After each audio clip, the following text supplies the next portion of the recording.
গাছটিতে অনেক ফুল এসেছে, ফুল ফুটে আছে বিভিন্ন রং, মানে 2-3টা রং, এবং দেখতে কিন্তু খুবই সুন্দর। আরও ফুটলে গাছটি কিন্তু আরও সুন্দর লাগবে। একটা গাছের যত বেশি পরিচর্যা নেওয়া যায়, যত্ন করা যায়, যে গাছটিকে আপনি সুন্দরভাবে যত্ন করবেন, পরিচর্যা করবেন, সেই গাছটি ফুল এবং ফল দিবে। এটাই স্বাভাবিক। যত্নের প্রয়োজন আছে। একটি গাছ সংগ্রহ করলেন, তারপর সেই গাছটি টবে লাগিয়ে রাখলেন, কোনো যত্ন নিলেন না, পানি দিলেন না, কোনো রকম পরিচর্যা ছাড়া যদি ফেলে রাখেন, সেই গাছ কিন্তু মারা যাবে।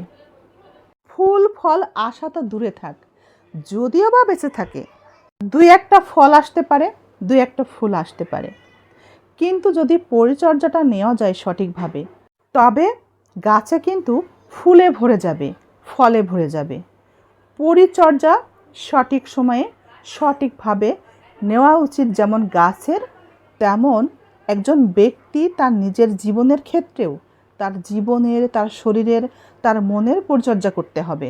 যখন আপনি সঠিকভাবে আপনার মনের পরিচর্যা, শরীরের পরিচর্যা নিতে পারবেন, তখন যে কাজ আপনি করবেন এবং সেই কাজে যদি আপনি পরিশ্রমটা করে যান, সেই কাজে আপনি সফল হবেনই হবেন।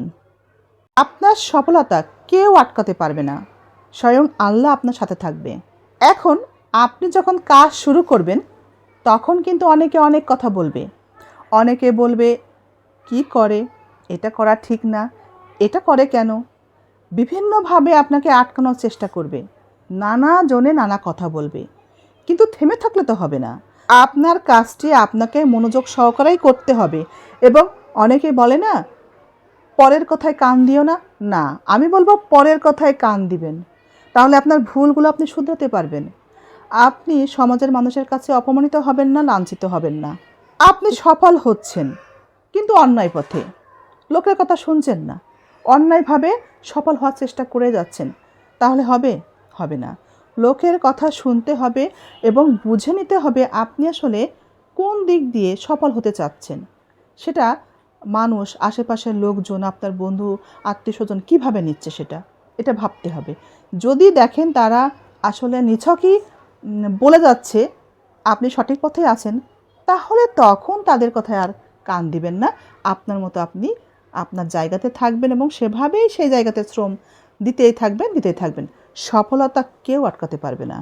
যখন আপনি একটা কাজ শুরু করবেন, অনেকেই আপনাকে পিছন থেকে টেনে ধরে নিচে নামানোর চেষ্টা করবে।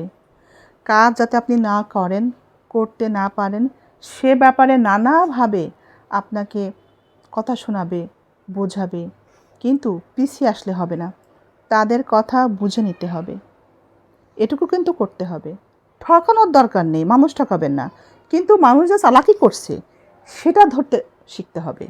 গাছটিতে কত ফুল এসেছে দেখেন, যখন এই গাছটি ফুলে ফুলে ভরে যাবে, তখন কত না সুন্দর লাগবে। মানুষের জীবন কিন্তু এমন, যদি আপনি আপনার নিজের জীবনটা ফুলে ফলে ভরে রাখতে পারেন, তাহলে সবাই আপনাকে সম্মান করবে। আর তা না হলে অনেকেই বলবে আপনার কী যোগ্যতা আছে। আমরা সমাজে এমন অনেক মানুষই আছি, নিজেদের যোগ্যতার প্রমাণ দিতে পারি না বিধায় আমাদেরকে অনেকেই অসম্মান করে, আজও করে। যদি সবার কাছে মূল্য নিয়ে থাকতে চান, সম্মান পেতে চান, সবার ভালোবাসা পেতে চান, তাহলে হাত পা গুটিয়ে বসে থাকলে হবে না। নিজের সৃজনশীলতা দেখাতে হবে, কাজের মধ্যে থাকতে হবে, তাহলে মন ভালো থাকবে, আশেপাশের পরিবেশও সুন্দর হবে।